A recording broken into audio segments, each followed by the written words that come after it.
ರೈತರಿಗೆ ಅನ್ಯಾಯ ಮಾಡುವಂಥ ಈ ದೇಶ ಇದೆಯಲ್ಲ, ಅದಕ್ಕೆ ಒಂದು ಮಾವಿನ ಮರವನ್ನು ತೆಗೆದುಕೊಂಡು ಎಲ್ಲರಿಗೂ ಪರರಿಗೆ ಉಪಕಾರವನ್ನು ಮಾಡುವಂಥ ಕೆಲಸ ಮಾಡ್ತಾ ಇದೆ.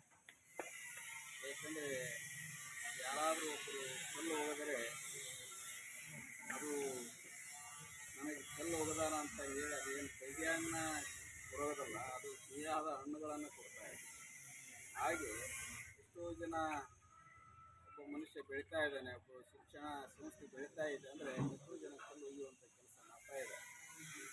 ಆದರೆ ಅದು ಸಿಹಿಯನ್ನು, ಜ್ಞಾನವನ್ನು, ಶಿಕ್ಷಣವನ್ನು ಕೊಡುವಂತಹ ಕೆಲಸವನ್ನು ಮಾಡ್ತಕ್ಕಂಥವರು ನಮ್ಮ ಶಿಕ್ಷಕ ಸಿಬ್ಬಂದಿ ವರ್ಗದವರು ಅಂತಕ್ಕಂಥದ್ದು ಹೇಳಲಿಕ್ಕೆ ನಾನು ಇಷ್ಟಪಡ್ತಾ ಇದ್ದೀನಿ.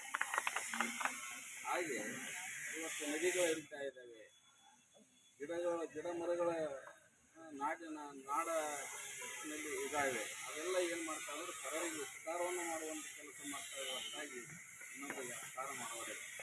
ಹಾಗೆ ನಮ್ಮ ಜೀವನವೂ ಕೂಡ ಇನ್ನೊಬ್ಬರ ಸಲುವಾಗಿ ನಮ್ಮ ದೇಹವನ್ನು ದಂಡನೆ ಮಾಡುವಂಥ ಕೆಲಸವನ್ನು ನಾವು ಮಾಡಿದಾಗ ಮಾತ್ರ ನಮ್ಮ ಜೀವನ, ನಮ್ಮ ಬದುಕು ಸಾರ್ಥಕವಾಗ್ತಾ ಇರತಕ್ಕಂಥ ಎಲ್ಲ ಕೆಲಸ ಇವತ್ತು ನಮ್ಮ ಕುಷ್ಟಗಿ ತಾಲೂಕಿನಲ್ಲಿ ಇವತ್ತು ಎಲ್ಲ ಒಂದು ನಗರ ಪ್ರದೇಶ ಆಗಿರ್ಬೋದು, ಸಿಟಿಯಲ್ಲಿ ಆಗಿರ್ಬೋದು, ಎಲ್ಲ ಸುದ್ದಿ ನೀಡುವಂಥ ಕಾರ್ಯಕ್ರಮವನ್ನು ಇದು ನಡೆದುಕೊಂಡು ಬಂದರೆ ಈ ನಮ್ಮ ನಾಡಿನೊಳಗೆ ಉಸಿರು ಅಂತಕ್ಕಂಥದ್ದು ಶಾಶ್ವತವಾಗಿರಲಿಕ್ಕೆ ಸಾಧ್ಯವಾಗಿದೆ. ಯಾಕಂದರೆ ನಾವು ಆಗಲೇ ಪ್ರಯಾಣ ಬೆಳೀತಾ ಇದ್ವಿ.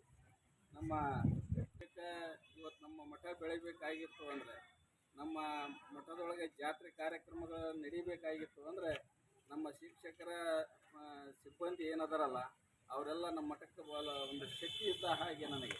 ಹೀಗಾಗಿ ಅವ್ರ ಮಾತು ನಿಕ್ಕಲಾರದೆ ಒಂದು 10 ನಿಮಿಷ ನಾವು ಹೋಗಿ ಆ ಕಾರ್ಯಕ್ರಮವನ್ನು ಮುಗಿಸ್ಬೇಕಂತಕ್ಕಂಥ ಒಂದು ವಿಚಾರವನ್ನು ಇಟ್ಟುಕೊಂಡು ನಮ್ಮ ರಾಘಪ್ಪ ಮಾಸ್ಟರ್ ಆಗಲಿ, ನಮ್ಮ ಈಗ ಮಾತಾಡಿದ ನಮ್ಮ ಪ್ರಾಸ್ತಾವಿಕ ಮಾತಾಡಿದ ನಮ್ಮ ನಿಂಗಪ್ಪ ಸರ್ ಆಗಲಿ, ಇನ್ನೂ ಹಲವಾರು ನಮ್ಮ ಪ್ರತಿಯವರಾಗಲಿ, ಇನ್ನೊಂದಾಗಲಿ, ಇವರೆಲ್ಲ ಬಹಳ ಇವತ್ತು ನಮ್ಮ ಮಠದ ಬಗ್ಗೆ ಬಹಳ ಅಭಿಮಾನ. ಯಾಕೆಂದರೆ ಮೊನ್ನೆ ದಿವಸ ಒಂದು ಕಾರ್ಯಕ್ರಮವನ್ನು ನಾವು ಸಭೆಯನ್ನು ಕರೆದಿದ್ದೀವಿ ಮಠದೊಳಗೆ. ಆ ಸಭೆಯೊಳಗೆ ಇವತ್ತು ನಮ್ಮ ಒಂದು ಶಿಲಾಮಂಟಪವನ್ನು ನಿರ್ಮಾಣ ಮಾಡಿದ್ದೀವಿ.